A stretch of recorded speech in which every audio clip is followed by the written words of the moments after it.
Welcome, BBCers, to episode number 162 of the Broken by Concept podcast, the number one solo queue educational and motivational podcast. Curtis, today we're going to be exploring a fellow soldier fallen in the battlefield, Curtis. All right? Where XFSN Saber, I think I'm pronouncing that right, he posted a video saying why I'm quitting League of Legends. And it got 160,000 views. For people that don't know who he is, he's been very prominent. I've seen him in the comments a lot of the time. Not him personally in our comments, but people say, is there any content like, Curtis and Nathan? His name gets popped up a lot for AD carry sort of stuff. And he says that in this video, the TLDR, he's quitting the game and he's going to TFT. Okay.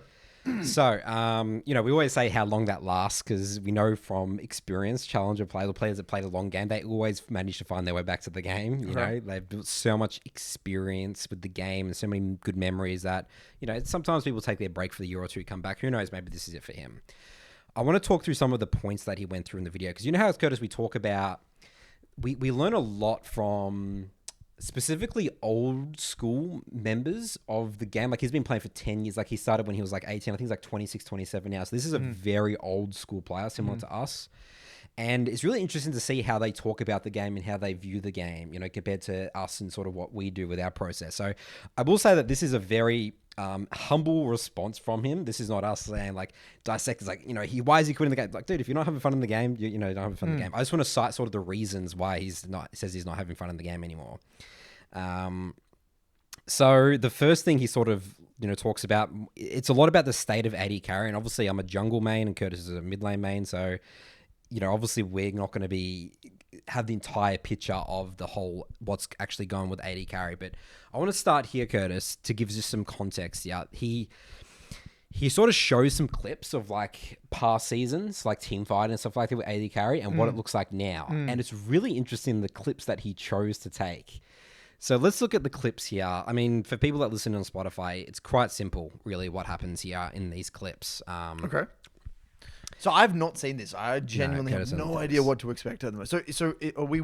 The first clip we're looking at, is this an old one? No, this is like these are I think the last day of his stream or something like that. This is I think what basically he sort of is insinuating that these things was what happened in these clips. It was the sort of the breaking point. Like all the things have led up to it, but these were the breaking point, right? Okay. So really simple here. He's showing a clip here at 24 minutes. He's 0-5 as a Caitlyn with one item, two items, Yomu's and Collector.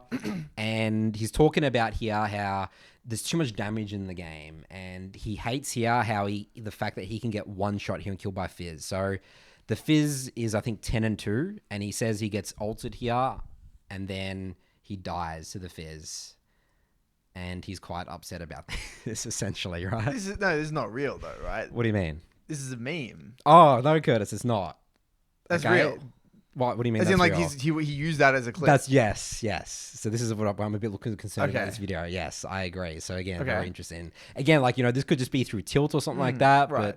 But yeah, so essentially, and I think when he tabs as well, the Fizz is 10-2. Like, if you're an assassin and you're not one-shotting someone, like, I think there's probably something wrong with the game. Look at the state of the game right now. Right, it's a 13 stack Magi, 2 item Fizz, 2 levels up.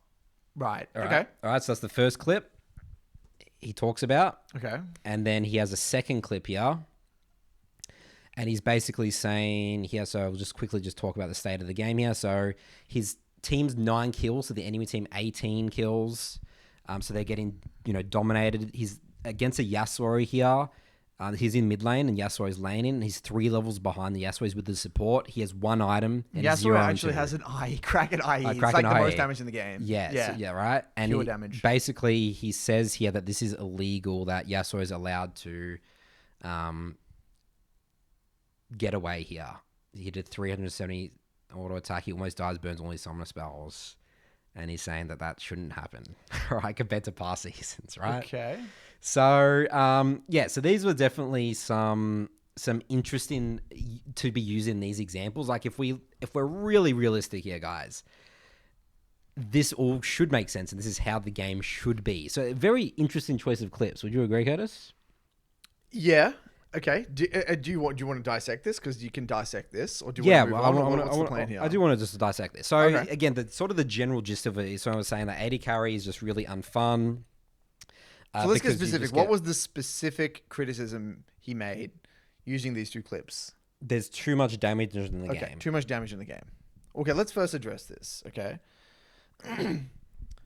Okay. Well, I like to run a thought experiment. Okay. Well, what's the alternative? Is the alternative that we tone it down a little bit, or is the alternative that we turn it down a lot?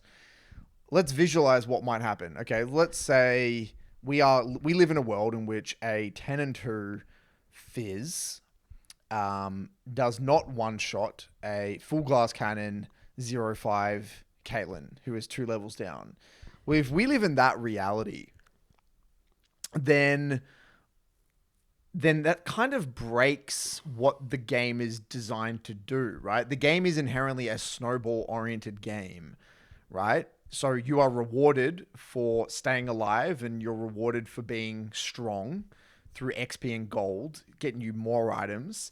The kit itself of an assassin, specifically Fizz, is designed to literally assassinate squishies. If you don't take exhaust, if you don't take bone plating, you don't build any MR, you're going to get one shot. That's essentially his job. If you're a Fizz and your Ornn's in front of the AD carry and it's getting Fizz can't play the fight, it's very difficult. So if Fizz can't one shot a squishy that is building no resistances, then that champion specifically doesn't have a role.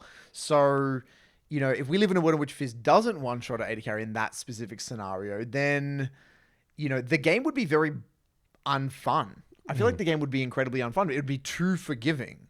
And if the game was too forgiving, if a 0-5 Caitlyn could survive in that situation, then what else would that mean? That would mean if he was even, if he was 0 or he was 0-0-0, then a Fizz would stand no chance at all. It'd be way too difficult to kill a Caitlyn, and Caitlyn would be broken by concept. Yeah. So I think that, you know, when you're dissecting a lot of these arguments, you can tell straight away that they're not based in reality and they're not logical. They're completely emotional statements. Yes. You know, I've had a series of hard games. You know, I maybe don't know my matchups as well in this current meta or this current patch, or the game has evolved a little bit and I can't do what I did in previous seasons. And as a result, I'm getting punished in solo queue, and a convenient explanation for that, you know, at my fingertips, is that I keep dying. I'm taking a lot of damage here. That surely is the problem, right? So it seems like a very lazy, you know, I'm just going to say outright, just a lazy, I guess, excuse for poor quality gameplay. Now, again, if you don't enjoy the snowball nature of League of Legends, or the aspect of League that is, you know, the punishing aspect of League of Legends, then that's okay. But I think it's very hard to make the conclusion that League has too much damage, personally. He talked about how the durability patch didn't really do anything and stuff. But right. Okay.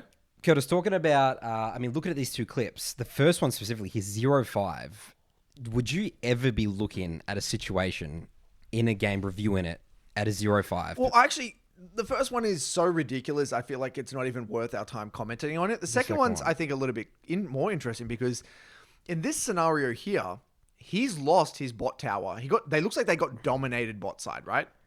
If you're a Caitlyn, what was their mat? It looks like they went Caitlyn, Milio bot, and they lost lane that hard that they lost their tower, and, you know, you're 0-2. And you've got a Dust Blade versus a 2-item Yasuo. What do you expect to happen? It's end of review many minutes ago. Well, even if it's not end of review, you're in an objectively very bad situation. So if Yasuo, who's building full damage, straight i.e.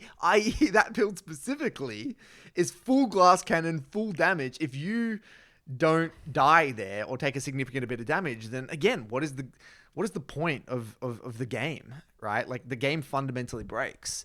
So I think that these are very strange clips to use that argument, and it to me screams emotional, you know, a hugely emotional response. Yeah, I mean, our view of the game, Curtis, and what we talk about, the snowball aspect of the game, again, like I'm not reviewing a game where I'm 0-5. Like, it's just, especially, maybe even more. I mean, dude, any role, dude, if you're 0-5, come on, let's get serious here. So I think that, yeah, I agree. He's using these as an emotional, a couple of bad games happen. Well, I'm assuming there's other points we want to cover here. So I think it would be easier if we had more context to see what else he says. Because I don't know what he actually says in this video. All right. And then we can kind of refer back to this because I'm assuming this is like a piece of the puzzle that gives us, a bigger picture here.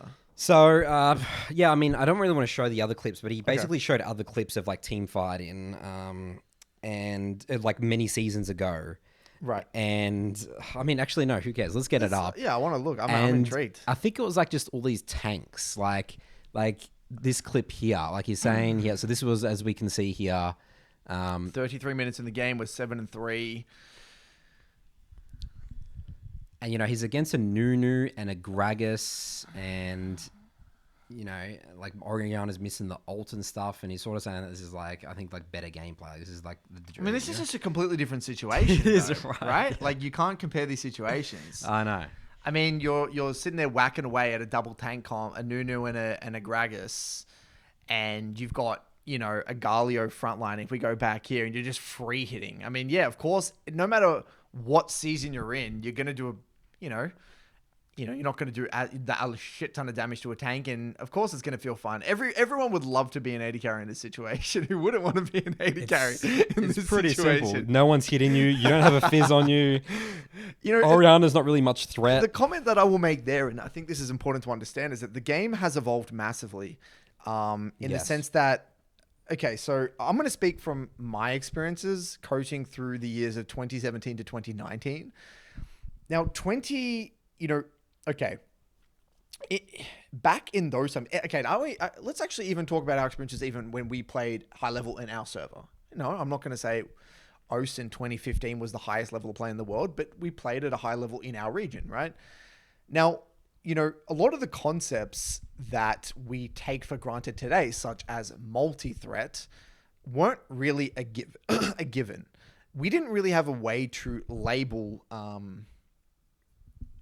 why particular things happened in a game, right? So let's say, the traditional way of dealing with a AD carry would be, we need frontline, someone to tank that AD carry's damage, and we need a tank on our team so our AD carry can do damage, and then therefore that's the way a team comp should look. We need frontline, we need the balance of CC and non-CC. We need this very beautiful structured composition as if we're going to fight front to back and they're going to fight front to back. That was kind of like Dive and Assassins weren't really viewed through a competitive lens that much. Now, there were niche scenarios where you would see a Talon or maybe a Zed or something like that. But for the most part, the game, especially at the competitive level, people loved these classic front-to-back, frontline-esque compositions.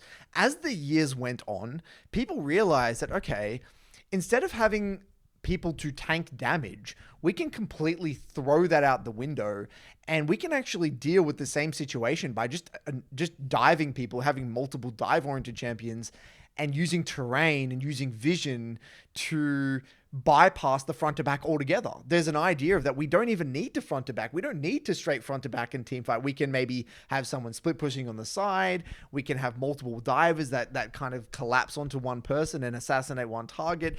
There started to be a shift in the way, and again, inspired from the East, and I think the East were much better at this than the West, the idea that we didn't have to pay this traditional kind of front to back style and that there were other ideas. And so I think that, we always kind of viewed Assassin through the solo queue lens, but it slowly kind of seeped its way into competitive play. Now, over time, people realized, and this actually started to kind of become a self-reinforcing thing where, competitive influenced solo queue and then solo queue influenced. I think people just took solo queue more seriously, I think, because... Well, we'd say the player base has gotten better as well. Well, I would say that, but before we get to that point, the point I'm trying to make is that before, a lot of the picks in solo queue were like, that's just a solo queue pick. Now, in competitive, anything that works in solo queue, a lot of the time has now been tested and put into competitive play because of the amount of creativity and how well people understand winning fights. Winning fights isn't just viewed through this logical, this very like front to back, no front line lens. You can throw that all out the window. You can have a Z in competitive with an Elise or like a Jace Elise or whatever it might be. And you can throw all the front line out the window and still work. Now, as a result, 80 carries, I think they've obviously been given more tools, things like Gale Forces and things like that. There's been the introduction of better support items as well to make supports more relevant and anti-dive, and champs like Milio have been introduced to the game as anti-dive. Like, things have been put into the game to combat this and better items and stuff like that. But my point being is that, like, you can dwell on the past and look at these fights where you played this perfect kind of front to back fight. And that was how a lot of games played out back then. But the game has evolved and people have gotten better and people are now more creative and people know how to deal damage more creatively. People know how to use fog more creatively. People know how to think in the shoes of other people more creatively. And more importantly, I feel like the general knowledge of like high-low players, they know how to think through multiple lenses. Like, a mid laner knows how an 80 carry feels way more than back in the day. Like, back in the day, I feel like roles were more kind of independent in a way. It's all about me, what I want. It was more about me. But it's now like, in order to be a great mid laner, you do have to understand a lot about a jungler or a top laner or an 80 carry. Especially if you're a challenger player, you need to. Definitely, the standard now is you need to have some idea of big picture about what everyone, your team and the team wants in the game. And that really wasn't as much the case back in the day. You didn't need that as much. It was more about just you. Like, an Orianna could just be good at ball placement and not have to think overly crazy about a lot of these champs because there was less tools and so on and so forth. Now, my point being is that, like, I'm sure you can make a very similar argument in many other sports, in many other industries. Like, back in my day, like, okay, let's use a real life example. Let's use the example of Australian football, right? Australian football, not even that long ago, was just played. So this is our local sport. We call it Australian Football League, where the professional level, not even that long ago, like someone like 30, 40 years ago, whatever, they were still working full time. In the 90s, yeah. Yeah, in the 90s, and playing, like, working as electricians or accountants or whatever, and playing the game casually. And as a result, the level of play was so low that if you had any remotely, I mean, it was just boot the ball, like the equivalent of European football, essentially kick the ball as long as you possibly can, flip a contest and hope that you can score. But now it's like, they don't want to maintain possession of the ball and pass it down the field and more handballs, less kicking. The game evolved. Sure, if you could go back in time and implement this strategy now, you would have a lot of success. But, like, the game's just changed. So you can either be back in my day, live in that kind of fantasy world, or you can adapt with the way the game is. And no one's really forcing you to play the game if you don't enjoy the way it is. If you want to, you know what I mean? Like, I feel like that's the nature of League. It's just, it's always going to evolve. You can't latch on to the past. And we've worked with clients like that, right? And actually, we'll talk about this later on in the episode, where they can't let go of the past. They have too much mental baggage. Actually, I want to talk about it now because I think it's actually... That's great. I was going to talk about this because this is one of the points in his video. He talks about... Feels like, he literally said, that's why I said it's a humble video. Everything I'm saying could just be because, like, I'm just pretty bad right now. And so he can't get to challenger apparently anymore. Yeah. And he was, challenger in the past. So, yeah, that is a huge aspect of it. Whether maybe he doesn't admit it or not. Like, especially we see with our clients, like, this is what happened with me as well. Yeah.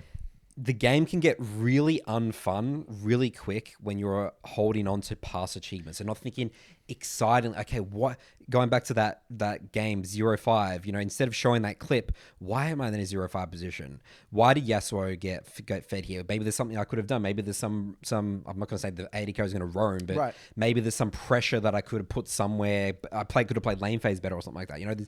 These more curious, just ask lack of curiosity. But I want to empathize with him in his situation, right? He's created a brand, right? Through that of being the high-elo challenger Caitlyn player. If he can't, in his mind, what he's probably thinking of, like, if I'm not challenger with Caitlyn, it's like an identity crisis. It's an identity crisis. And and again, that is inherently emotional. Right? Because in his mind, it's not attacking his hobby, it's maybe potentially attacking his levels of self-worth and self-confidence and livelihood and you name it. And that's scary. But, he probably,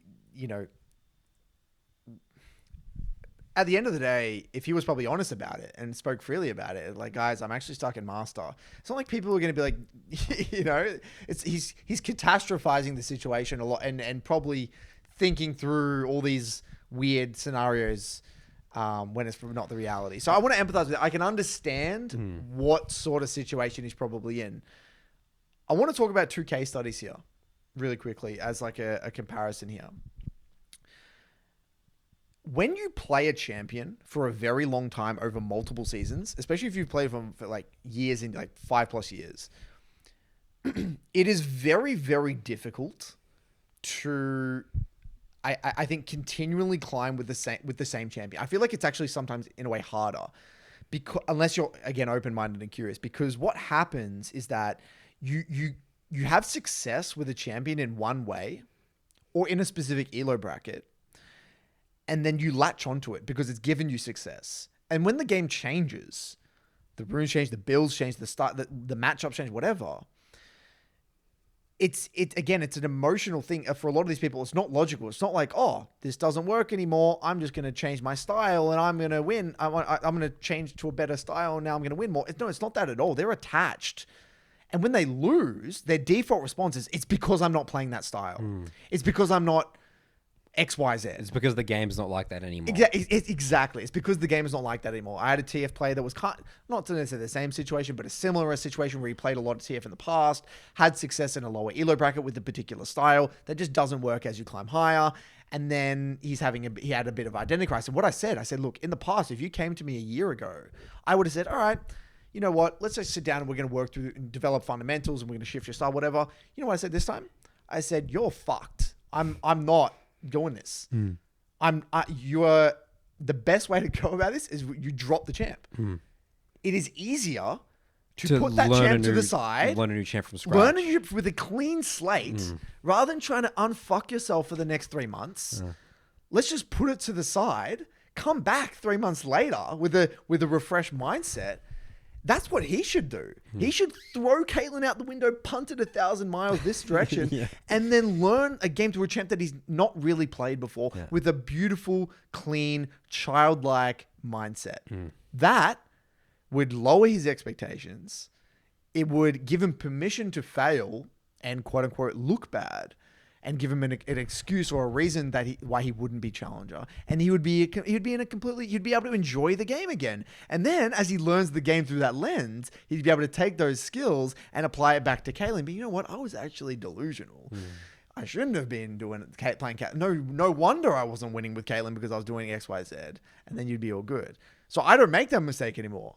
Clients like him, if he would have come to me, I don't even want to coach them on that champ. It's not. It's so difficult. It's not even worth it. So I think that's case study number 1 and raises a few important points. I'm going to take over the podcast and quickly talk about my experiences because I think this is such a beautiful segue here. So I came back from my 2-week break from to China and I was atrocious, dude.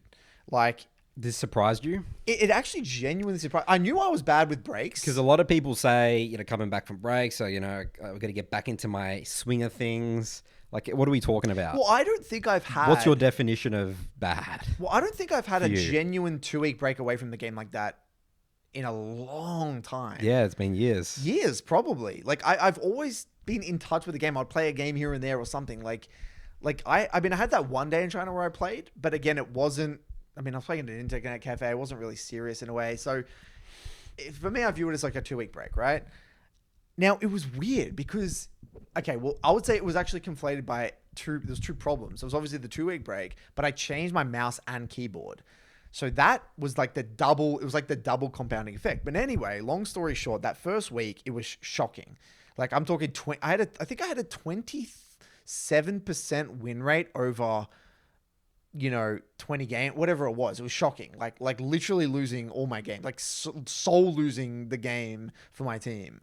And it was a very humbling experience. And what I loved about it was actually a fascinating experience because I'm like, wow, I know what it feels like to be a genuine high diamond master player. I actually felt it. I'm like, I know exactly what it feels like to be losing these games that I review with my clients. And I actually felt, because I had this disconnect, because I mean, actually there's a third compounding effect. I was learning new champions as well. I was learning Jace and Talia, right? And I had this weird feeling where I'm like, wow, I'm actually feel like I'm playing pretty well. Like I feel like I'm. You feel like you're playing well. I feel like I'm doing okay and I'm losing. And this feeling washes over you where there's like this sense of helpless. It's like this feeling of helplessness where it's like, wow, is this it? Like, is there something, what's going wrong here? And what's interesting, I have that perspective where I'm like, Curtis, no shit, you're doing something wrong. You just got to figure out what it is.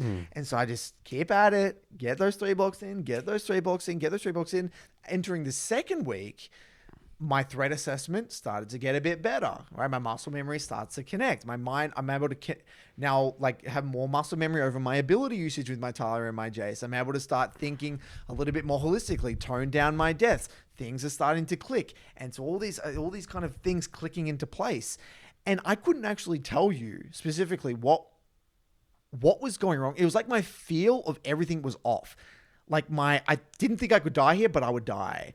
I was too tunnel vision in what was in front of me here, and I wasn't aware of my surroundings, and then I would just be too late to something or just miss an ability or something would go wrong. It was just a lot of little things leading to losses. And so you're saying that it's very easy that you've seen people just gloss over. It's yes, so easy to gloss over those things. It's so easy to lose your mind in that elo bracket. And it's been a very great experience for me because I felt like I haven't felt like that in a very long time. And now, like, I feel really confident. Like now I feel like I'm kind of back into my rhythm, and now I just got to get games in. I'm like winning most of my games now, but it actually coincides beautifully with 2 comments I got from master players in my program. They said to me this. They said, Curtis, when I first got master tier, you kept saying, you know, there's this massive gap between master and challenger, and I was always like, yeah. I didn't understand what you meant.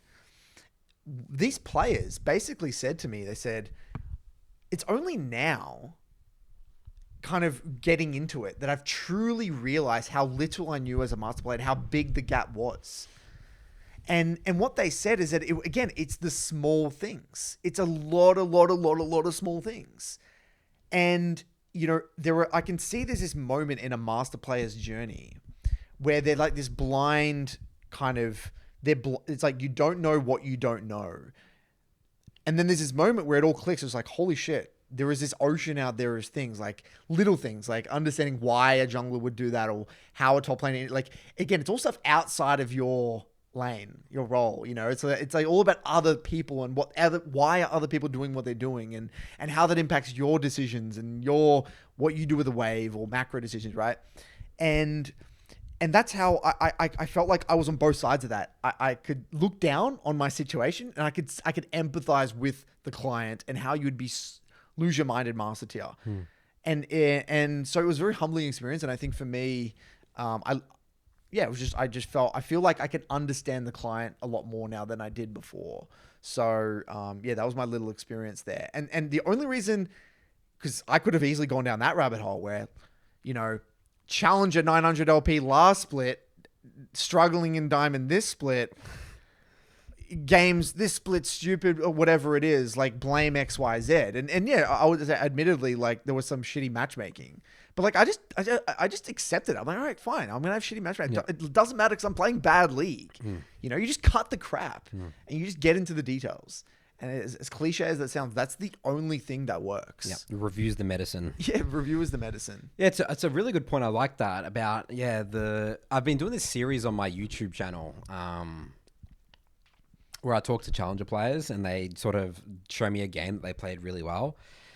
And I did one with Perry, who's like a NACL player in the second league, and he did a Viego game. And like just thing that I just noticed, I mean, I've reviewed so many games, just like the speed of his clear and efficiency. It's just like, it adds up a lot, dude. It's really big, you know? Like, I think he was able to like double crab a Karthus And that just changes the game. Like, it's just like huge. And his team's all intent at this point, by the way. But if he wasn't able to do that, so I like, when I saw that, I was like, okay, well, this makes sense why this is on 1,000 LP play, you know, versus maybe a Master Tier Viego that I'm looking at, you know, just the speed, the decisiveness, the confidence. So, again, but it looks like the same game. Like, anyone could watch it, be like, yeah, you have double crab people before, but like, you know, have you? Like, you know, yes, I think Agurin is a great example of that. Yeah, the speed and the quality of the decision making. Again, anyone could sit there and pause that VOD and be like, "Oh yeah, that makes sense. Like, I could do that." But do that in game, consistently with how fast the game is moving. Like, you got to know where you're going, what's going on. Why do I go here? Should not go for that fight. Okay, when I do go to that fight, how do I play that fight? It's the consistency and the speed of the quality of those decisions. People don't think about that much about the speed and stuff, you know, like they think it's the same decision, but if you execute it quicker, like even, I mean, I don't know from a mid lane perspective, but I'm going to assume that sometimes people don't clear the wave as fast as they could with abilities, and they get a faster reset off, and they're 3 seconds early for maybe a fight. Okay, that is the thing, but what I notice more, it's the speed of knowing what to do with the wave. I see. So like there might be a wave arriving, and then like there's a difference between like, should I insta shove this and quickly base so I can do that? Or some players like, they might hit it a bit and be like, wait, what am I doing? I should just be shoving this and doing something else. And then it's like, you know, you just waste like 2 or 3 seconds. I actually did a review this morning. We actually, believe it or not, we actually covered something similar it was a gold 4 review in my below platinum program with a Pantheon. And I've got Milk Puddle, who's a mentor in that program. He's a Pantheon player. And he said, I can tell you're not, to this Pantheon player, he says, I can tell you're not thinking right. He's like, you're thinking too much about killing the enemy when your mindset should be, we're not interacting anymore with this guy. You should just be hitting the wave and already thinking about R-ing to the sides. And that brain lag in there, missed opportunity led to a missed kill on top side. And that is playing Pantheon, right? Like, you're now 2 seconds late. Why are you even directing any remote bit of attention to this guy? You should be already thinking about, well, where do I R, you know? So like, on certain champs that matters more. Yeah, for sure. That's definitely a thing. Going back to the, so you're obviously back on track now, and it's all good. And I mean, as you said, I guess you never had a really big break for 2 weeks. I mean, I genuinely, I haven't had a break at all for my league at all ever since I started playing properly again after Die Wars in 2019. You might have like a few days, but nothing significant. I mean, when I have a break for a few days, I'm the opposite. I play insanely well because I'm clarity, you know. But I think that's the difference, right? Like, you don't lose your muscle memory over a few days. Yeah, that's right. That's the first. It's like when you lose your feel. I lost my feel. I don't know what that feels like. I felt really foreign to the game. Yeah. Like, this is actually an interesting point. So so we coach a shit ton, right? Yeah. We coach so much. We coach like every day. A lot of odds. Hours and hours every day, right? Yes. So what actually happens is that I feel like I don't know if you resonate with this. You feel you feel one with the game. Like, you just know the client and what their problem is and how to fix it. And you're just so, I don't know how to describe it. Like, you're just so connected to the game. Like, nothing confuses you. You know, like, everything makes sense. Like, you have this feeling when you're watching the VOD. It's like, that's that, boom, that's that. And you just... A big part of that is because of pattern recognition. I've seen so many patterns in players of the junglers that I coach, but also the opponent. Like, I can see a pattern. I can already see instantly in a VOD. I know from this moment at 1 minute 30 exactly what's going to happen. That we should be, as Udia, we should be contesting the Jarvan on his blue and his Grob because he started bot. Like, I already have done that review a million times, right? And it's just like going through, it's just going it again. And yes. And so you have this feeling where it's like you're just rocking up and you just know what you got to say, right? When I came back from that break, the first coaching session, I struggled really hard. Like, I felt really like dissociated from the game. Like, I felt like this massive disconnect. I'm like, I actually had to like look at the details. Like, usually it's like problem solving in your brain. Rather than just like pattern recognition. Yeah. Like, this is just, you know, we use that quote. This is just another one of those. When we coach, everything is just another one of those. It's very rare that there's a scenario I'm like, well, I actually am going to bring a clip today in the Curtis's Clip Corner where I'm actually genuinely confused. But usually it's just another one of those, and it's just kind of going through what we know. But every moment felt off for me, and it was really hard for me to like break down what the core learnings were. And it took me, I would say, a good 2 days to ease into that. Be like, oh, wake up and like get my brain thinking about the game again, because you got to remember, when I was gone, I wasn't not only not playing League, I wasn't even really able to think about League. So I was like completely taken out of that whole thing. And it took me so long to recalibrate. So like taking a genuine 2 week break, like it was really intense, really, really, really intense. And I think I'm going to do it differently next time when I come back. I think I need to figure out a way to reintegrate. Like, I think I need to like play normal games or something. Like, I don't think I would go directly into ranked. Play on a second again. Really? Even for you? Yeah, I felt so disconnected from the game. What did it feel like when you touched your mouse and keyboard? Mechanically, I felt fine. The mechanics weren't the problem. It was like I was reacting to everything. There was no anticipation. There was no anticipation. And you just can't play League like that. No. It's just dumb. So, yeah, I don't know. Anyway, a learning experience nonetheless. So going back to Saber. Let me look at the rest of my notes here. So I mean, I sort of laughed at one of his points at the beginning where he sort of was talking about, again, damage in the game. He says, demonic embrace is too much damage, you know? And whenever I hear people complain about items, I always just think, and like damage, like from like an item's broke, is like, that is not the reason when I review my games, I'm not losing the game because demonic embrace too much damage. Like, it's actually comical to me at this point. Right, you know? right. You know, like I am making so many fundamental errors. Yeah, but you're not saying that. Yeah, there will be broken items. Absolutely, there's gonna be broken champions. But that's and the there's last gonna be thing. broken That will be like point number. But that was like one of his opening lines, which is again really telling of the player where their mindset is, and especially he even calls himself like potentially a jaded 80 carry player. You know, so. But yeah, so I sort of want to go to another topic here. You know, talking about. Fun, Curtis, you know, and sort of like we've talked about this a little bit before, but like redefine what does fun look like in League of Legends? People, you know, fun in League of Legends is different from fun in like a Call of Duty Modern Warfare 2 lobby back in like, you know, 10 years ago, Curtis, when we played. You know, like you're playing with a bunch of people. Usually you're like the best player in the lobby, you're like no scope and everything. You are like peaking like the scores, like you can go into a lobby, do that really easily, right? If you're, you know, played a lot, like, you know, there's no like matchmaking or anything like that. And you know, we say that if the game was fun like that, League wouldn't be around or what it is today. You know, like the challenge of League is the fun part. The fact that it's really difficult, that's what keeps bringing people back. This is why the rank system's so competitive. And I think it's really important because, again, a lot of this video is sort of citing that it's just not fun to just get one shot and, you know, killed. Like, it's, again, from a perspective of me, like, so what is the other 80 carry doing this whole time? You know, is that like, how are, like, you know, you're still against an opponent, like, sort of where I'm getting at here is that, yeah, just like we got to really define what fun is when people enter League of Legends. I just think that fun, we've used the word fun a lot, but I think it's just the wrong word. You know, we say like enjoy a champion, have fun with a champion. Yeah, like I think we need to use the word fun because I think it's a very, I guess, globally like recognized word that everyone understands.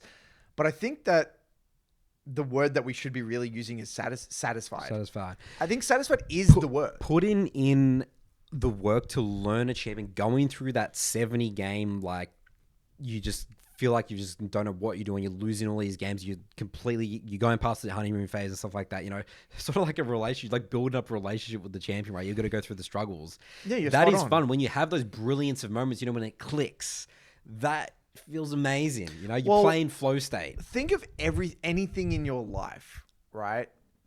Outside of League, you know, there are things that give you short-term happiness and fun. Short-term versus long-term, yeah. And then there's things that give you deep satisfaction. When you think back to your quote-unquote most, I guess, powerful moments in your life or moments that you maybe that were the most meaningful to you, they were probably those satisfying moments. Like, again, we've said this on the podcast, like for me anyway, my greatest moment was winning the 2017 Split 1 Grand Final. That was, I think, the most satisfied and most content I ever felt in my life. That was like the happiest moment of my life, like winning that 2017 Split 1 final. And it's because we put in that work. It was And a lot of sacrifice, unfun times. a lot of unfun things that are incredible. A lot of unfun things happened in that period of time, but it led to a very satisfying moment. Think about, working really hard for a job or an exam or a whatever, or even like you said, I like your actually analogy there, like a relationship, right? There are happy, fun moments, and then there are like you can have like happy, fun relationships or deeply satisfying relationships. I think that like this applies to everything in life, and I think League is just a great. It is a I guess a platform that can be interpreted many different ways. So again, it can be abused. It can be like a drug. It can be abused in a negative way. It can be used in a way as an escape. It can be that quote unquote fun, dick around, have a few beers, smoke a joint, then play. You can do that and just play it like COD or whatever. Yeah. Or you can take it seriously and get deep satisfaction out of it and view it as a competitive outlet or learn how to learn or make deep connections with friends, whatever it is you want to do. But the thing is that it is what you make of it. It has the potential to be something, but it doesn't have to be that. Again, like a relationship, not every relationship you're in is going to be that deeply satisfying long-term relationship. But some are going to be that, happy one night thing. That's just what it is. So you got to decide what you want to get out of your experience in League. And this isn't for everyone. So it's a deeply personal experience. You say that a lot. You're a big advocate of League being this deeply personal and private relationship. Yep. And that's what it is. That's why it's one of the reasons I'm hugely against duo is that the solo queue journey by yourself, it's very lonely, but it's fun, man. That's what but you that's our take. Sure. But that's our take. But we recommend that. Yeah. But we don't force that upon. We're not imposing that on anyone. That's our take. Again, through the lens of if you want to improve. Yes, we always need to bring it back to that. Yes. I actually saw a comment about our last episode where we talk about champion mastery, and we said that I had a point where if you have lots of points and you're really stuck with you got hundreds of games, that's actually a good indication that you need to actually change the way you view the champion. Like there's probably huge things that you're not thinking about. And I saw some comments saying, you can't say that, about some, one tricks, like they enjoy, like they're not toxic players. Right. They don't have toxic narratives, but like, that still is, again, they can enjoy that, but they're not looking to improve at that point, like that. Yeah, sure. They enjoy it. But if you want to improve, you gotta, and you're stuck with the champion with thousands of games, then that's a good indication that you're probably viewing the champion in a maybe even one ability incorrectly. Yeah. It is kind of weird though, and like I would say the main difference in why a lot of people get confused with League is that like at the end of the day, when push comes to shove, it is a competitive game, right? There is a winner and there is a loser. So we can use all these like fancy analogies and talk about like a painting or an art or a relationship, but at the end of the day, it is still a competition. Yeah, if you get into the top of the ladder, you always use the example of like last split, like the two players like Daystar and Kisei on our server. You're not getting higher than them if you're not better than them. That's End of story. And there is things that you could do better that will increase your likelihood of winning in a game, right?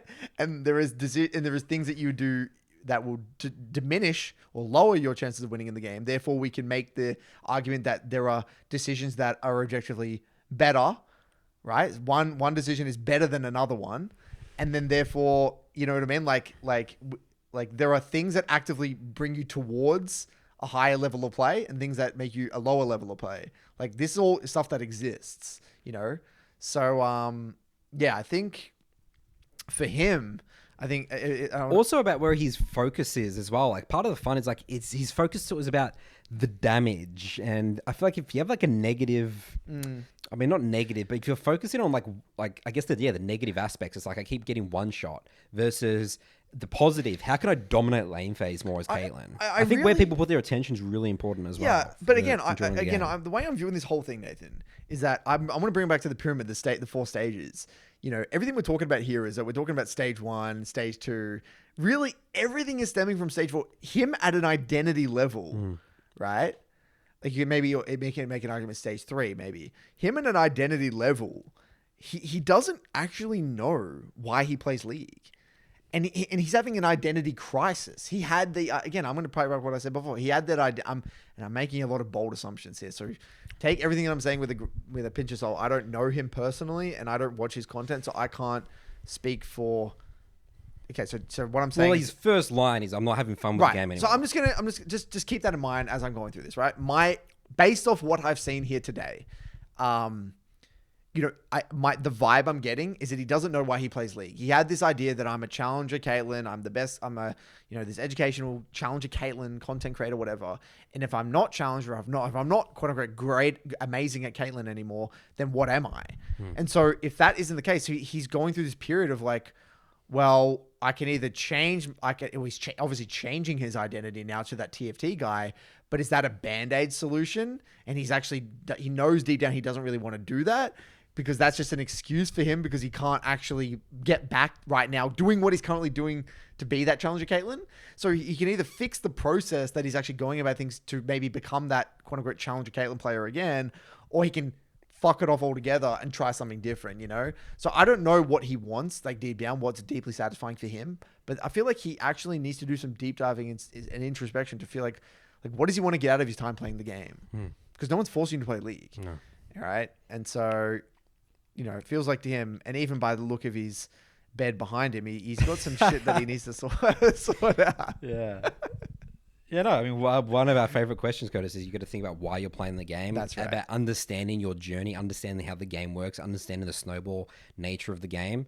And not understanding it, understanding it and accepting it and owning it and just embracing it. Yes. It's like, it's not just understanding that the game is chaotic. It's like embracing the chaotic nature of League, you know? Embracing the chaotic nature of League is one of our favorite quotes as well. And we're having this conversation off camera about, you know, it's the same thing with like, you know, this ties back to our Jonathan Brown conversation. Jono Brown, what he loved about League, right? You call him a mentor of ours or whatever, is that League mimics the real world. The real world is fast moving, fast paced, technological innovations. Jobs are coming and going. Skill sets are coming and going.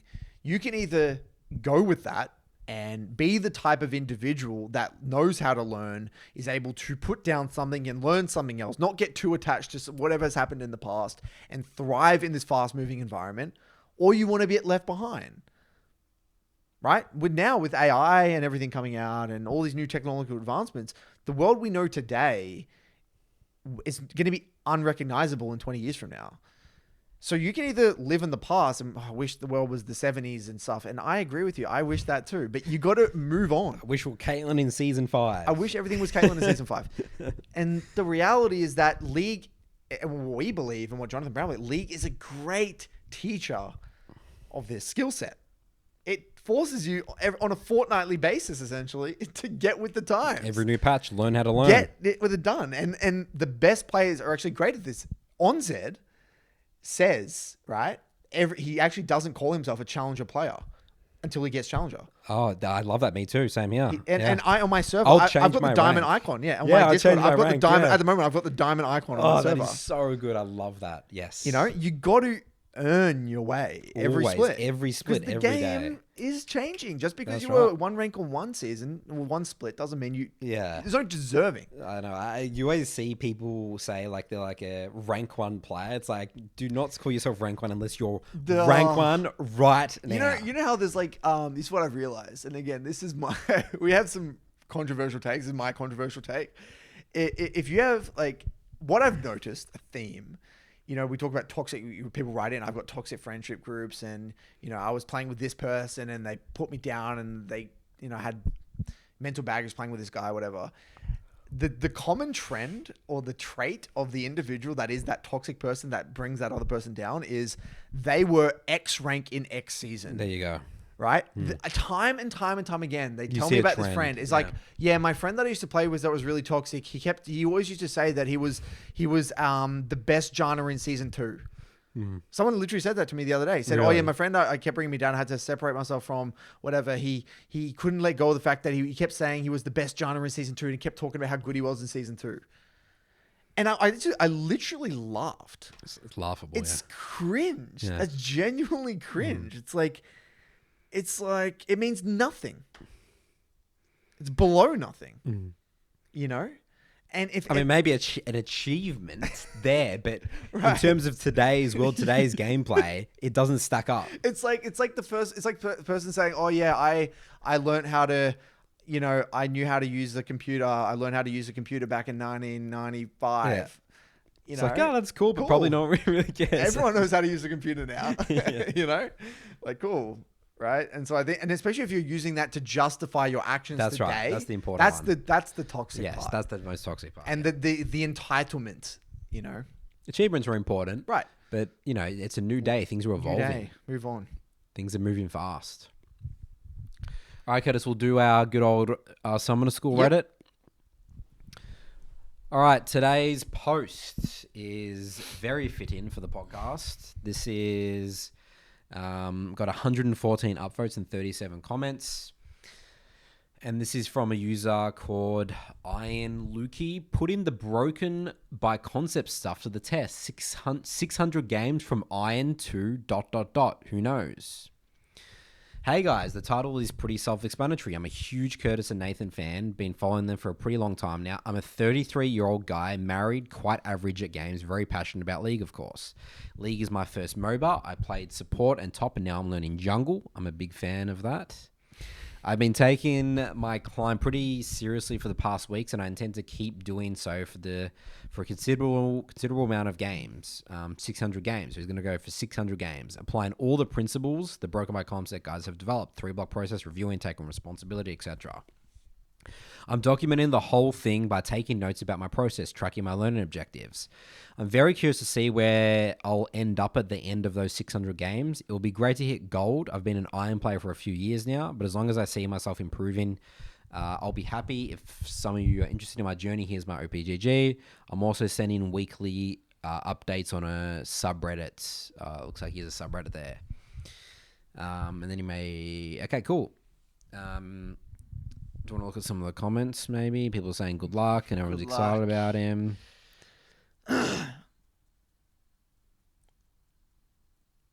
Great. So, so what he did is, in the comments as well, he cited to, someone asked like any materials to link for Broken by Concept. And great. he loved the episode with Patrick. I think that was episode 50. And that was a really good example of showing someone. I mean, Patrick had huge responsibilities with his job. He had like a really, high level job, as well as a family and married and stuff. And sort of just, I love these type of situations. It's sort of showing that anyone can improve at League. League's not just like a kid's 18-year-old game. I love these.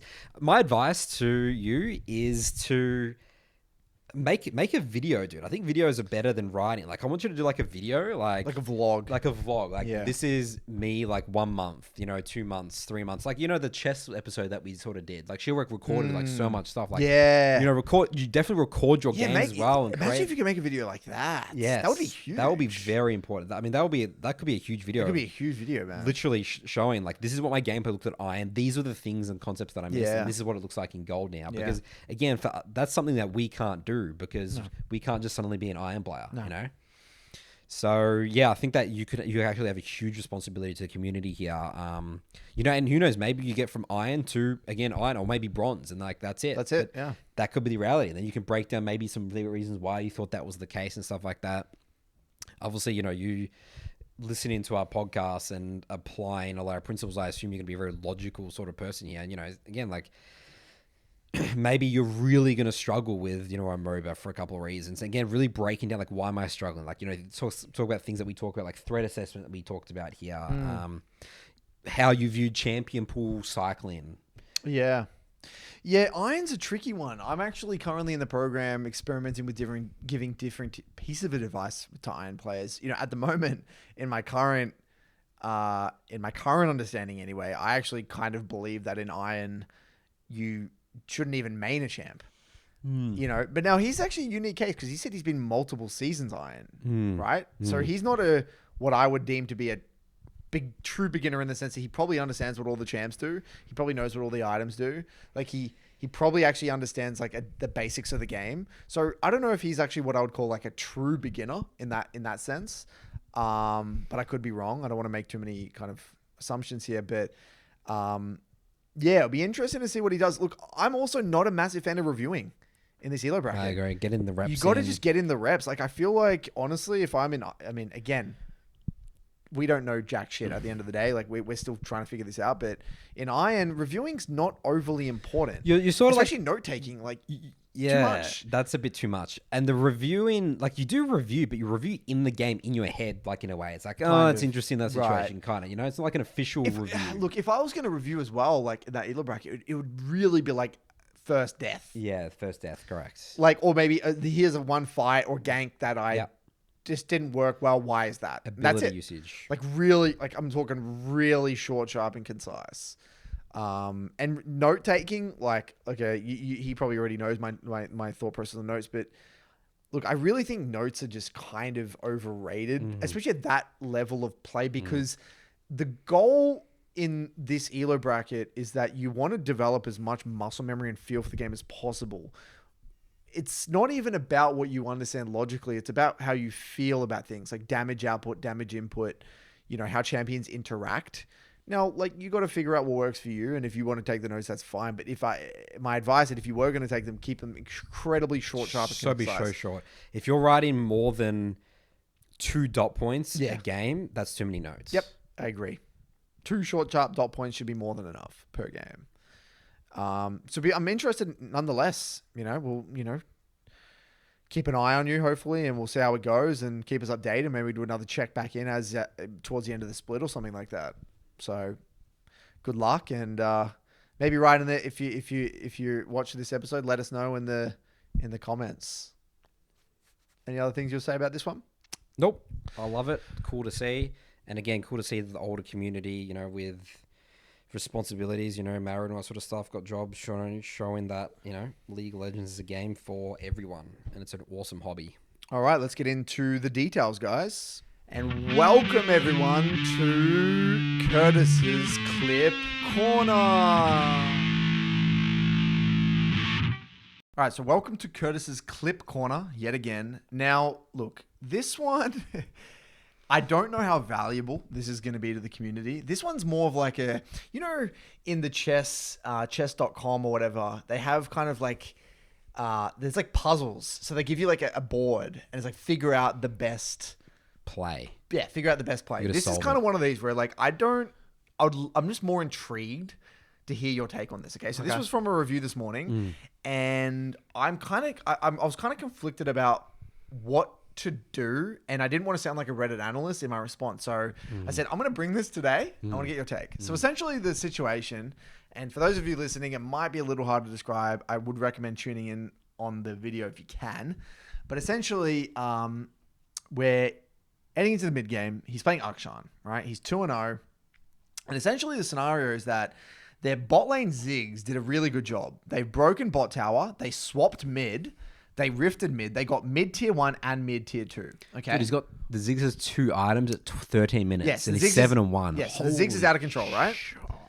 So the Ziggs is out of control. Yeah. So what the Ziggs has said, which is actually super smart, which is exactly what I said without even, like, I didn't know what he said, is actually trade off the dragon here. Yeah. Right? Because they're not going to win the scaling war into that comp, and they're not going to win via dragon stacking. So what the better play is, it's actually spot on from Ziggs, is he's actually trading off dragon here, which is second dragon, and going straight top.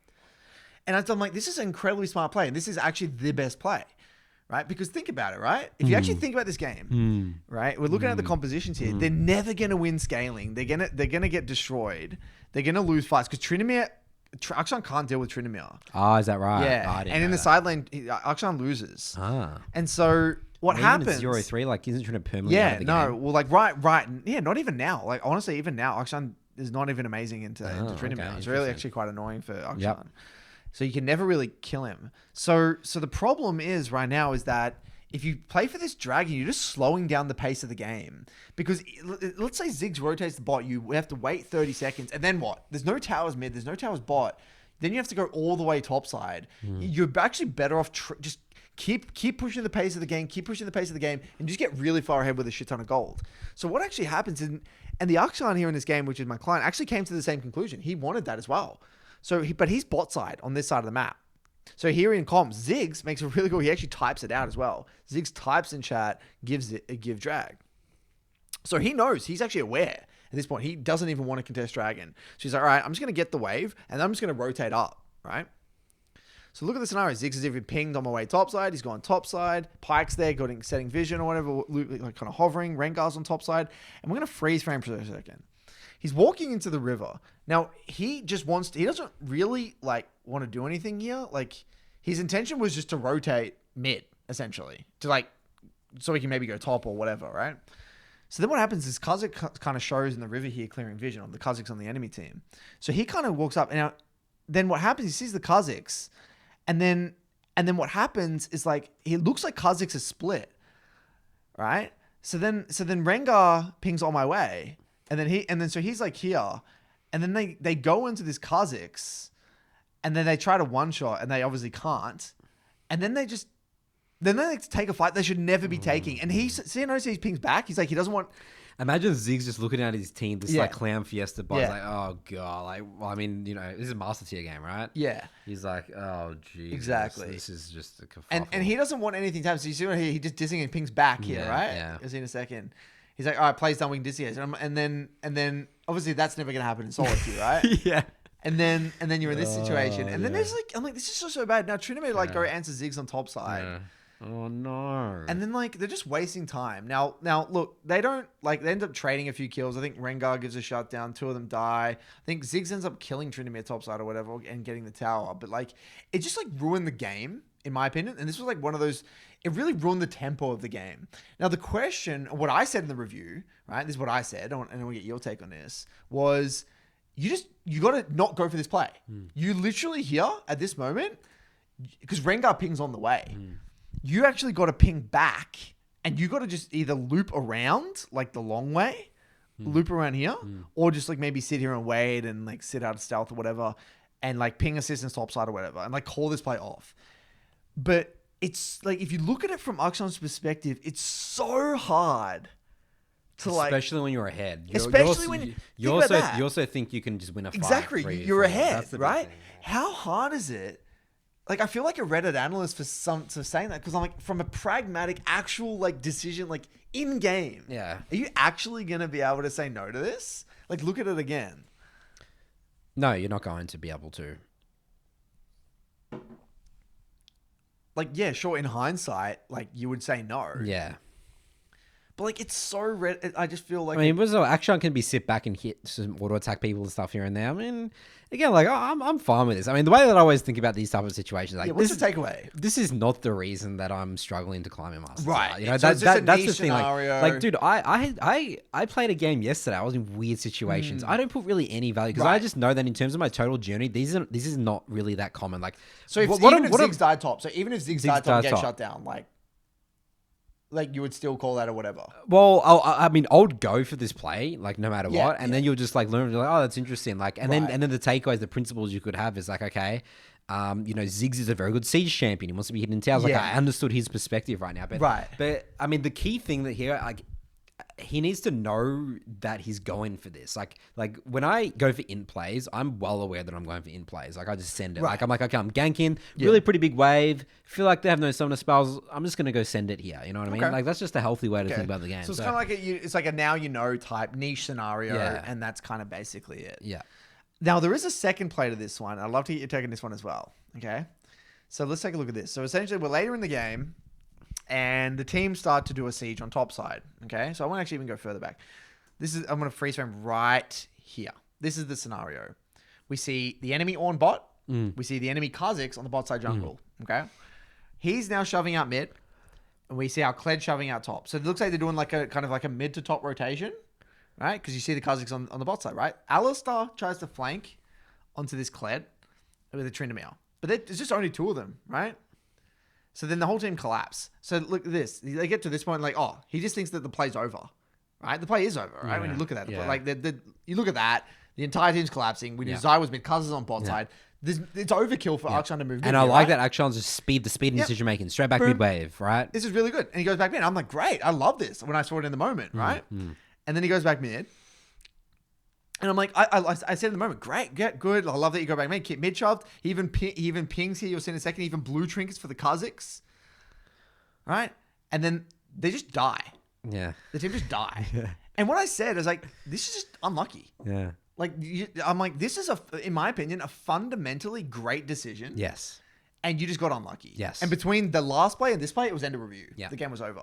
So. What do you think? Do you agree? I think I like this clip. You said that initially you weren't sure there's going to be value. The value here is don't overanalyze things. Like, this is so real. This is solo queue. Oh, I love solo queue, dude. I love League of Legends because it gets really messy, and like you can again in hindsight, obviously you can say, oh, I should have just gone there for my team. Like, but you would never do that, right? Like, how would you ever know that? I mean, it's sort of like a feel thing in the game. Like, there is an element, like, I sometimes even look for counter ganks that I know that the enemy jungler should really never be ganking this, but just the way he's sort of been playing, like, I'll sort of like more percentage, tendency of players, right. like it's like, okay, well, like, you're in the enemy team shoes. They're just gonna send 4 people here and just send it. Like, again, it's got to do with the game feel. It's hard to explain. Like, logically, you're correct. This is high level shit. But I think what you're going back to your point. I really like your old point, which is this is not the reason you're not climbing. No, that's this is right. a fundamentally good decision. Yep. Although, like, you're right. Like, if you have really great intuition and you had a great read on the enemy, there might be something there that you could like intuit. But that's like 0.000. Yeah, I don't worry about that. Yeah. This client is in Marzadir not for these reasons. No. Yeah, that's right. I would agree with that. That's a really good point. I think I might use that next time. Like, we can get into it and we'll talk about it and distill the learnings, but like, let's not overemphasize. When I ever start the overanalyzing thing, I always just cut it off. Like, because I can start feeling this is like, I just try and think about, because we have the luxury, Curtis, so we can backlog the 8,000 reviews that I've done. So I can think already, how many times is this situation coming up? Is it worth to analyze this? Is the principles that we're applying this actually really that replicable in this sort of situation? Again, like, this is really quick situation. You want to be you see a fight that looks like it's pretty much over, straight back to midwave. Speed, decisive, beautiful, fundamentals, love it. And that's it. Great. All right, moving on. Now mailbag time? Yeah, mailbag. Oh, this is my intro. I always forget that I got an intro here, Curtis. Away we go. Welcome back for Nathan's mailbag. Jingle, jingle, jingle song. Alrighty then. Our first question here comes from Zach. The title of this email is Downfall by Ego. Ego is a very hot topic on this podcast, Curtis. We do like to explore the ego. The goods and the bads with it. Yep. It's not, I don't think it's just Positives bad. and negatives. Hello, Zach here. I was hoping to update you on how ego completely ruined the player I had become. For background, I wrote into the Broken by Concept podcast a while back and last season peaked Masters 100 LP, but this was the start of the worst. Not only did my ego start to affect my gameplay, but it started to take a toll on my relationships. I started to treat people differently just because I had a new rank. Although many of them didn't believe I was able to hit Masters, it gave me no right to trash on a player. I could have taken that time to be a role model that they needed and helped everyone's process in the game, but instead, I took trash talking to new levels. This would later really come to hurt me because instead of focusing on what I did to make it to this level, I started to neglect my responsibility. The process was completely removed from my life after doing blocks for 2 years and started to create every toxic narrative available. Overall, it made me go back to old habits of having a bad relationship with League. Mainly, I started to blame teammates, not review games, and even started spamming games. And a big thing that started to affect me is playing a lot when tilted. I lost any confidence I had in myself. When the end of the season hit, I went from Master 100 LP to D4 in 3 weeks. I had pissed off basically every one of my friends, and on top of that, I had some IRL stuff that was affecting me. I thought it was over. I went into super big depression, and I didn't want to talk to anyone or do anything. I stopped being excited to wake up and even stopped listening to the podcast. I felt embarrassed about what I had done and didn't have any goals with League. However, after being depressed for 2 months, I started to go to the gym. This is when I really started to see a turnaround, and I was happy for the first time in forever. Been going to the gym now for over a month, and I have to say it might be the best thing you can do for your life. My journey is now just starting again for solo queue, so I'll keep you posted in the future. I just wanted to make sure that people don't make the same mistake of letting their rank change who they are, because we are better players who doesn't give us a right. Just because we are better players doesn't give us a right to judge people negatively because they're not as good as us. Taking your time to put other people down doesn't benefit anyone. The same can be said with negatively typing in-game. I understand that emotion is a huge part of League of Legends, but let this be a reminder to not let it take a toll on your health. It's also pretty crazy how easy it is to quit something after you have done it for so long in life. Doing block of solo queue for 2 years, I stopped for like a week and completely removed the habit that I enjoyed so much. My question to you guys is, how do the top tier athletes maintain being humble without letting their ego get in the way? Wow. Well, I love, see, this is real. This is what happens when, you can achieve. Think of how many examples he's asking about how athletes maintain. A lot don't, dude. Look at people like Mike Tyson. Didn't he go to prison and stuff like after that? He's being bankrupt. Yeah. You see people like Conor McGregor losing the plot and stuff like that. Like after they hit that, they're like these disciplined, stoic people. Their money changes people. Rank changes people. Status, right?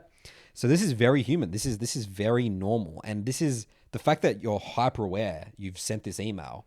This is great. Like, this is such a fantastic experience, to be humbled. God, I always, the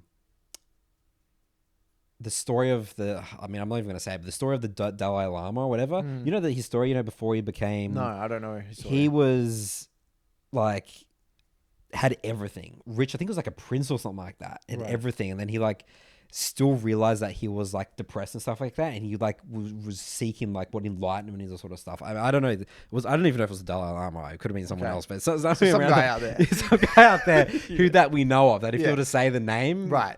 I think it was Buddha. Right. I think. Okay. I don't know. Again, I'm just someone in the comments will know. Anyway, so good mates with him. Yeah. Anyway, there's so many awesome stories in history of not being able to let their ego get away. I mean, so let's say for us, but I kind of feel like it's. I actually, is it possible to? I feel like you all go through that phase in some way, shape, absolutely, or form. Yeah. Like I don't think you can ever skip that phase, especially if you've never been good at something in your life, and then suddenly you get it. Let's say it does. It's going to have a massive effect. I think it's unavoidable. I think it's more of a matter of like to what extent it affects you, and I think that's where personality and people you surround yourself with, comes into play. So I think it's not real. I think both me and you have gone through periods where ego completely takes over and blinds 100%. and you don't even know it's happening. It's kind of you're in it, and the great thing about League is it calls you out so quick, dude. This is a massive lesson in humility. And I think that, like you said, it's so important for him because this is a lesson that he can take into his life through many other areas. Yeah. Because, at the end of the day, it was going to happen at some point. Whether it was League or something else, it was highly likely going to happen no matter what, right? Sorry, what were you saying before? Oh, just my League journey. I mean, I've gone through, even throughout the duration of this podcast, I have gone from heavy process, 3 blocking and stuff, to thinking... I'm better than the process because I'm Nathan Mott and I've reviewed 8,000 jungle games, and then I play an extra 3 block that night, whatever, and like I just get humbled so quick, and I'm like, all right, back to the process it goes again here. And again, I guess it's like I always like look at John Wooden, right? Like John Wooden is such an amazing example of extended success for extended period of time. And it's going for like, not focusing on results, right? Just like, what is the best I can be today? Like, what is, following the process? How can I just give my effort today? Like, I think that's just so, it's so powerful, dude. I love John Wooden's message. That's why we got the pyramid. Yeah. Well, I was looking at the pyramid of success here behind me. I don't know if you can see it on camera. But if you're not familiar with the pyramid of success, give it a Google search. There's a lot of great stuff. There was a quote. I was just trying to find it, but it's probably on there somewhere. But I think it's like John Wooden. He says something like, "Be more concerned with your character than your Yes, he said something like that. It's always stuck with me. The message of it. It's like be more concerned with your character. Be more concerned with one's character than their skill or something like that. And I think that, you know, at the end of the day, when you're young and when you're you know, you don't have perspective, and like you said, if this is the first thing that you've been really, really good at, it's near impossible to not fall into that trap. And I think that 2 months of being depressed in the grand scheme of things for him, I think is a small price to pay for an incredibly important lesson. So I think, you know, being a role model from that point onwards in his friendship group in you know, is a great way to kind of, I guess, be of service to people around him, you know? And like you said, I think League is such a great tool to learn this, to be humbled, because there is always someone out there better than you at what you think you're good at, and they're going to humble you, or the game will humble you itself because it changed and what you were good at is not good anymore, and you're going to have to learn and evolve. And again, tying back to that whole, I guess the major theme of this entire episode is being adaptable in life, right? And being open to change, and you know, recognizing what's happened in the past, but not letting it, I guess, dictate your future actions too much. So, what was the question at the end? What did he say? How do athletes deal with it? Deal with it. Yeah, so I think what we said is that they don't, up until they have that painful experience, and then you kind of get perspective, like, well, I was an idiot. And then you kind of get your shit together. I think that's kind of, it has to go like that. I agree. I mean, I don't really know any other stories where it hasn't really been like that. I don't know. Let's just try to think of incredibly humble athletes at the top of their game for long periods of time. It didn't have a downfall. I mean, they typically all do have a downfall, right? Of some... I don't know of an athlete that has stayed at the top. Because with John Wooden's story, right? The reason I think he wasn't maybe in that situation is because he had to work so hard to get to the top. You know, like he had to... He didn't get to the top for 20 years. Yeah, exactly. Yeah. He had to work for so long with shitty team after shitty team, trying to figure out the craft, trying to figure out the game for year after year after year after year. So then when he actually had success, he had such a deep respect for the game. And process. It was impossible for him to have an ego, you know, as well as his age. He was also older, very old, right? Older. I mean, he probably did have the aspects in his life that helped shape him into that as well, you know? Yeah, maybe as a player, because he was a player before that. Maybe he had experiences that we don't know of, right? Yeah. But as a coach, he didn't really have that whole... have success, get complacent. No, I mean, I'm just thinking about the lessons he learned from his dad as well. I don't think he actually ever did. Remember, you know, so his dad was really strict. Yeah. So I'm sure there are people out there. I just don't. I can't name any off the top of my head. No. I mean, Faker in a way. I mean, we don't really know too much about Faker. No, but Faker had failure. You know, like he was at the top. But then he had that really, when they lost. They didn't but we don't know if that's a result of ego or not, do we? No, but what you're saying that... No, I'm talking about like ego like destroys them, you know, like... Right, you know, right. Yeah, I mean, of course, I mean, skill's going to decay, right? But I'm talking about someone who like, you know... Ego gets in the way. Yeah. I don't know. That's why I use the examples like Mike Tyson and stuff like that, who were up on top and Conor and McGregor had very big outbursts of ego. Yeah, I think Conor McGregor and Mike Tyson are like probably two of the most... well-known ones, yeah. But you know, this ties into a deeper discussion, which I don't think we want to get into today, which actually coincidentally was one of my biggest criticisms of actually Dr. K's content. Was Dr. K did that episode ages ago with Bjergsen. He did an interview with Bjergsen, and you know, in this interview or this discussion out with Bjergsen was talking about kind of like work-life balance and, you know, all that stuff. And then Dr. K was talking about kind of work-life balance. And then, you know, my take on that was like, as a professional athlete that is trying to achieve amazing things, there should be no balance. At the highest level, right? Whether it's with highest level of creativity or the highest level of like output in any industry, you kind of have to be fucked up. You know, like what's the word? It's kind of like the chaos. It's like they live in the chaos in a way. Like, exceptional output has a cost, like an incredible sacrifice, or you have to be messed up in a way. Like if we're talking like the extreme, like Kobe Bryant, like how much he sacrificed to reach that level of perfection.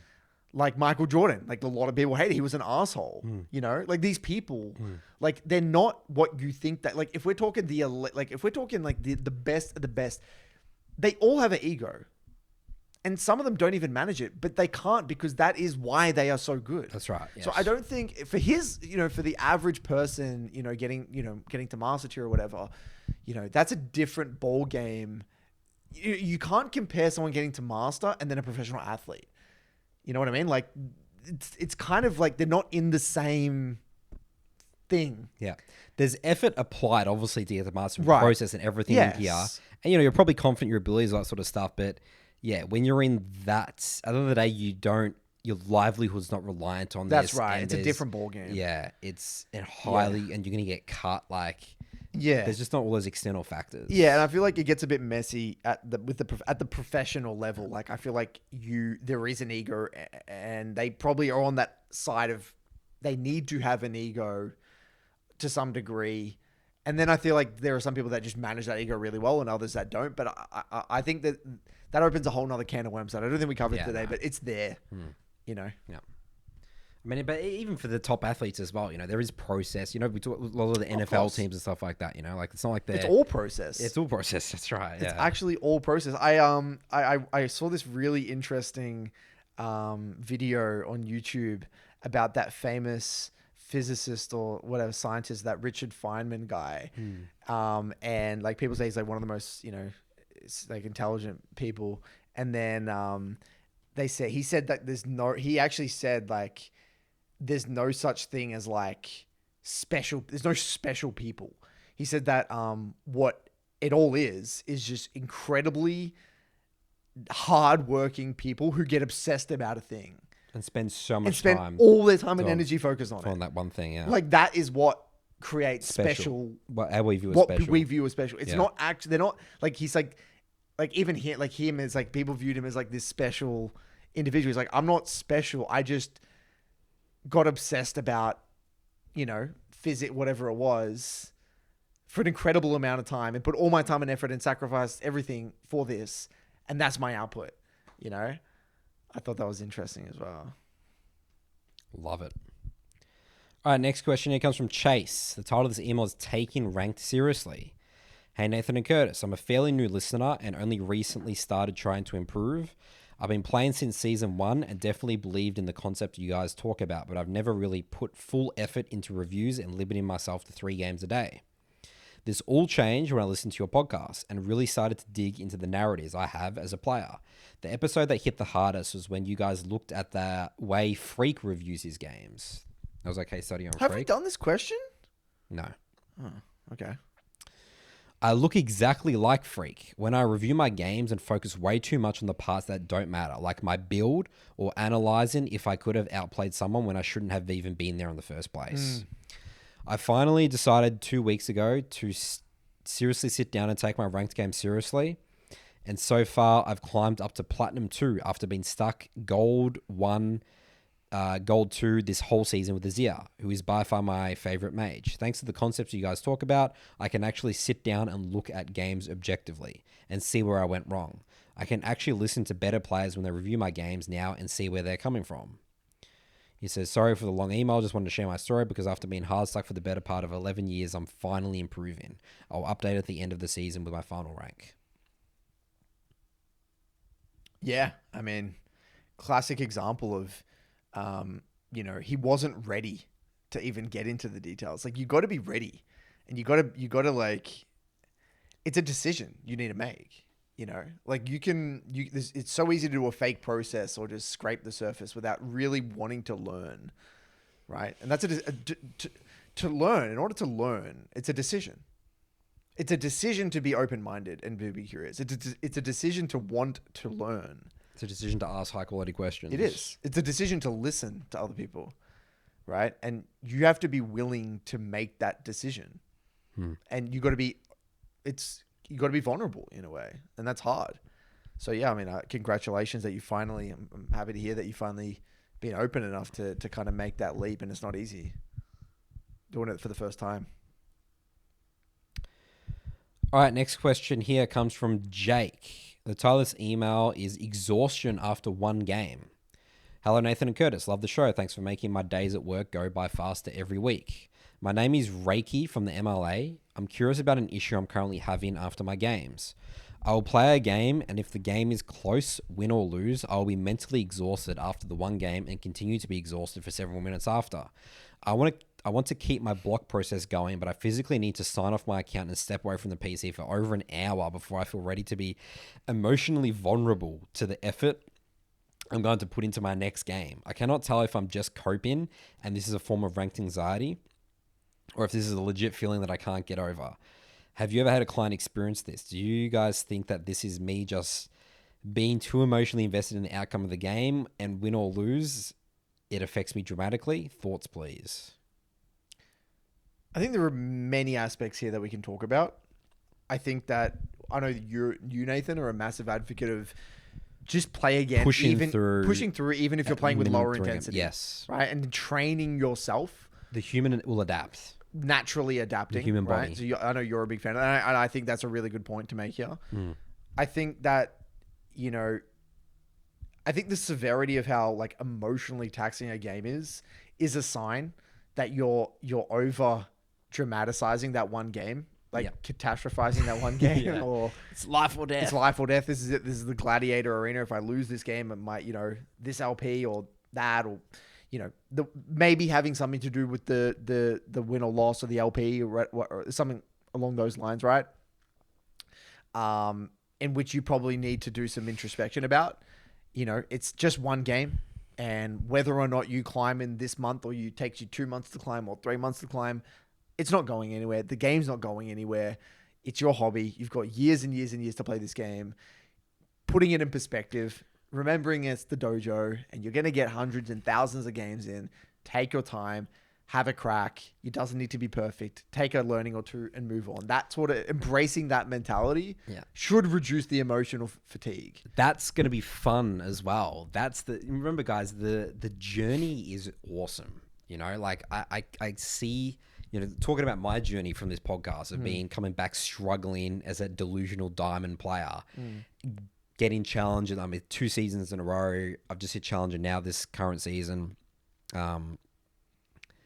That's awesome. Like the journey getting to that, like that's what I reflect on. I don't care really too much about the end result, and like if I'm sitting there, like I love the time looking back where I pissed away 3 months, like just fucking around with the invades and solo losing my team games and playing different type of champs and stuff like that.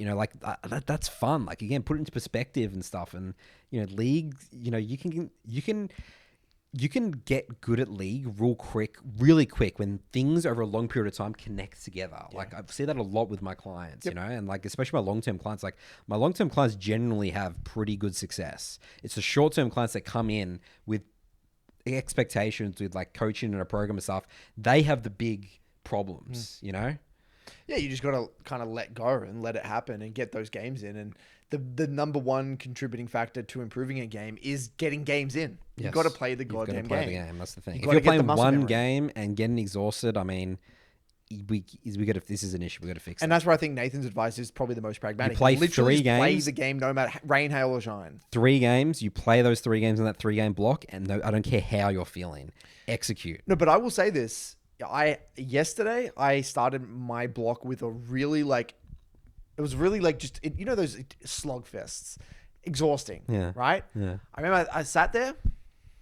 I waited I was talking on Discord, reviewed it, sat there for about 2 minutes, took 2 deep breaths, go again. Now I knew I was pretty exhausted after that one, but as soon as I get into the next and I'm thinking about the next game, it actually just goes away. It does. Because you're just thinking about what's next. What's next? And then you're in a new game, and then you're not even, that game is just gone. It does. So I feel like you sometimes by just okay, the analogy to use is like, you know how sometimes you're at the gym and then you think you can't do one more rep, And you get into the set, and then you can easily, and then you can just do it, or like Yeah. someone says, just do it, just get under the bar and just like Yeah. go down, and then you're like, oh, I can. you're like at number 4, you're at number 5 rep, you're at number 6, you're like, Yeah. oh, I can do another 2 here. I didn't even think I could do Yeah, 8, but now I'm yeah. doing 8 instead of 6. That's right. Like, but you will never know that until you just You got to do it. do You it. gotta sit down. Sit down and just try it, and then just force yourself to do it. I think there's an element of that as well.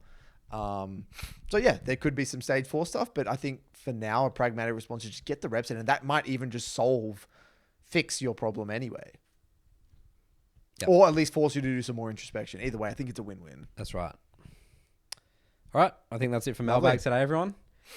Any final words, Curtis, to check off podcast episode number 162? Let us know if there are any people that you guys think would be good potential guests. Right? Let us know. Right? We'll check it out in the comments. And if we think that might be a great fit for the podcast, we'll reach out to them. So yeah, give us what you guys think. Maybe content creators you follow, whatever, and we'll investigate. Good work, guys. Let's keep on improving, and we'll see you guys in our next episode.